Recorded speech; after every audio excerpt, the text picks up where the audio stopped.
Galera, fazia muito tempo que eu não via um vazamento nesse nível. O que temos agora em nossas mãos é um livro de artes conceituais de Spider-Man Brave New Day que mostra cenas inéditas que ninguém tinha visto antes. E sim, é claro que a internet já teve acesso a um monte de páginas mostrando personagens, cenas e até ideias que a Marvel provavelmente queria guardar a 7 chaves. E ó, não é exagero dizer que esse pode ser um dos maiores vazamentos que esse filme já sofreu. Temos o Hulk, o Justiceiro, tem um monte de vilão que estava completamente esquecido nos quadrinhos e que do nada pode aparecer no cinema. Então fica comigo até o final porque a gente vai olhar cada uma dessas imagens e entender o que elas realmente podem revelar sobre Homem-Aranha: Um Novo Dia. Eu sou Eric Viralaz, sejam muito bem-vindos a mais um vídeo e vamos nessa!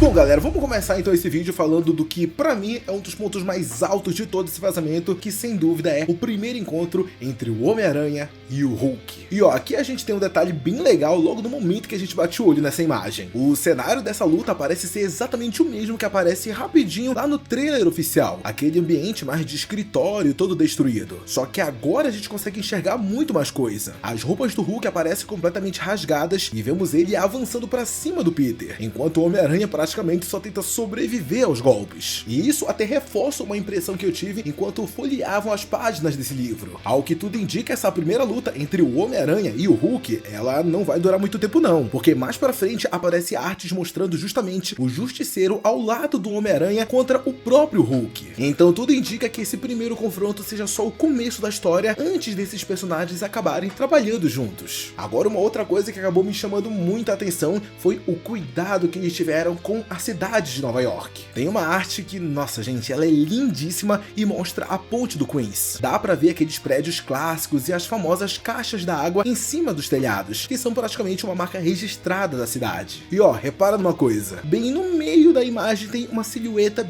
bem pequena. Sim, eu posso estar viajando, mas pra mim aquilo parece o Homem-Aranha descansando em cima daquelas redes de teia que ele fazia entre os prédios, igual a gente já viu várias vezes nos quadrinhos. Sim, eu sei que isso é só um pequeno detalhe, mas é aquele tipo de pequeno detalhe que faz toda a diferença. Esse é o tipo de imagem que passa aquela sensação de que Nova York voltou a ser um personagem importante na história, como sempre foi nas melhores fases do Homem-Aranha. Tá, mas agora eu vou falar de uma página que, sério galera, quando eu bati o olho nela eu falei, cara, que nostalgia absurda, e realmente essa é a melhor forma como eu consigo descrever essa página. Nessa página que eu tô falando, a gente vê vários esboços em azul mostrando o Peter fazendo poses acrobáticas. Obviamente aquilo é um estudo de movimento, não quer dizer que seja um uniforme alternativo ou nada do tipo, não. Mas o traço, galera, nossa, me lembrou muito aquele Homem-Aranha clássico dos anos 90 e começo dos anos 2000. Sabe aquele Homem-Aranha que tinha em tudo quanto é lugar? Aquele Homem-Aranha que aparecia nas mochilas, cadernos, estojos, lancheira, tipo, praticamente todo mundo que nasceu naquela época já teve alguma coisa estampada com aquele desenho. Inclusive até a capa do livro lembra muito esse Homem-Aranha lá da época dos anos 2000. De verdade, eu não sei se isso foi uma referência intencional, mas se por acaso foi, parabéns galera, de verdade, vocês mandaram muito. Isso foi uma referência a uma fase do Homem-Aranha que pelo menos pra mim mora bem aqui no meu coração e foi muito da hora ver isso. Pelo menos uma referência, não sei se foi de propósito,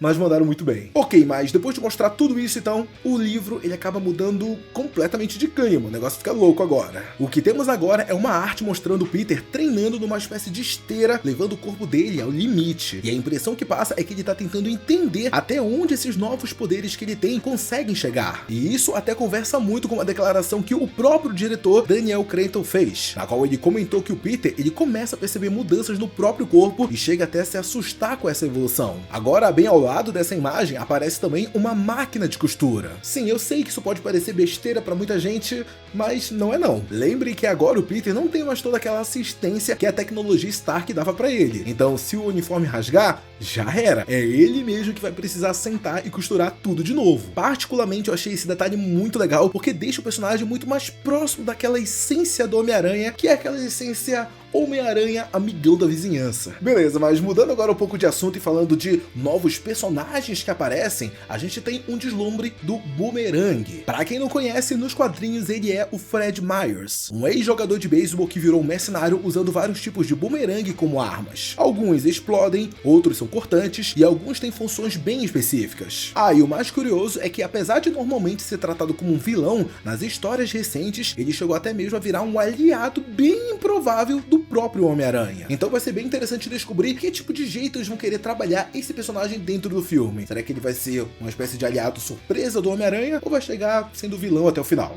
Aí a gente vai ter que esperar pra ver. Beleza, mas agora eu quero falar de um outro detalhe que, de verdade, quase esse aqui eu deixei passar, viu? Tem uma página onde a gente vê o Homem-Aranha se jogando de uns prédios e tá escrito The Mage Control. Tá, mas por que a gente tem isso escrito, né? Esse controle de danos. Por que tá escrito isso? Bom, para quem acompanha o MCU há mais tempo, sabe que o Centro de Controle de Danos atua monitorando e tentando controlar indivíduos com habilidades que podem representar algum tipo de ameaça. E é aqui que o negócio fica interessante de verdade. Porque já faz um tempo que surgiram rumores de que o Peter pode passar por algum tipo de transformação ao longo desse filme. A gente ainda não sabe exatamente o que é, mas o próprio Daniel Cretton já comentou que o Peter começou a perceber mudanças no próprio corpo e chega até a se assustar com essa evolução. E se isso realmente acontecer, a gente pode ver o DODC, né, o Centro de Controle de Danos, indo atrás do Peter e tratando ele como uma verdadeira ameaça, caçando ele. Mas ó, não para por aí não. Se os rumores sobre a personagem da Cindy Sink estiverem certos e ela realmente tiver algum tipo de poder psíquico, ela também pode acabar entrando na mira do Centro de Controle de Danos. Mas é claro, gente, ó, tudo isso ainda é teoria. O livro não confirma nada disso, tá bom? Só que o simples fato dessa organização ganhar tanto destaque nas artes conceituais me faz pensar que eles podem ter um papel muito maior do que muita gente imagina. Inclusive, o livro até reforça outras coisas que a gente já estava ouvindo bastante